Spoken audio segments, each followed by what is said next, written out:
So sometimes I like to come back to a bottle, usually fairly early into it, to see if my opinion changed, especially when I kind of had mixed feelings when I first cracked it. And that's the case with this Frank August small batch, 100 proof. Beautiful bottle, really, really solid cork, and not a bad pour at all. It's only two issues that I have with it. First of all, it's kind of pricey, I think, for what it is. And this is the least expensive of their expressions, and they just go upwards from there, as far as I know. So this I got for $69, but I see it for as high as $85 by me. I'm just not, for me, I'm just not thinking that that is worth that price. I mean, I get it. First of all, it's a beautiful bottle. I love the decanter type bottle, very plain, and you can really use it for a decanter. The cork is solid, and honestly, it's not bad. I get a very heavy pear note on this, which is not kind of my favorite tasting note. Let's try it right here.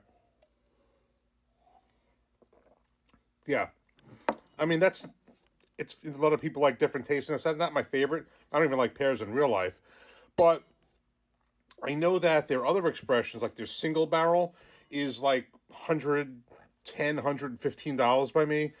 And then there's some experimental bottle that's also very similar, and they go up from there. So I got a bargain. We'll call it a bargain, but I got this for 69 in one place, cheaper than in other places, but I see it for as high as 85. It's 100 proof, distilled and aged in Kentucky. I think it's sourced from certain unnamed distilleries in Kentucky. And it's aged 4 to 5 years old. I think it's small batches of 10 to 15 barrels. So my point is that I know Frank August is a really good brand, and I really was curious to get it. And maybe the single barrel is much better, but it's also more expensive. So for me, I don't think this is a rebuy. I might at some point try the single barrel. I think this is certainly it's a beautiful bottle. It's not a bad pour at all. It's just not hitting my favorite tasting notes. I just feel even at the bargain, it's kind of like a lot, and I do think it's a little pricey.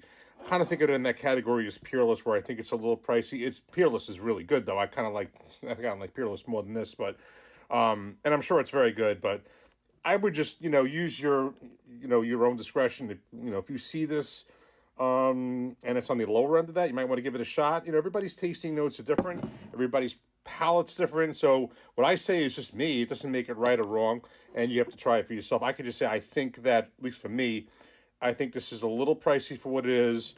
It's not my favorite tasting notes. It's probably not a rebuy, but you may very well like this. And I will say, again, absolute beautiful packaging and not a bad pour. But certainly going to, get into this more and enjoy it. But just my opinion. Cheers.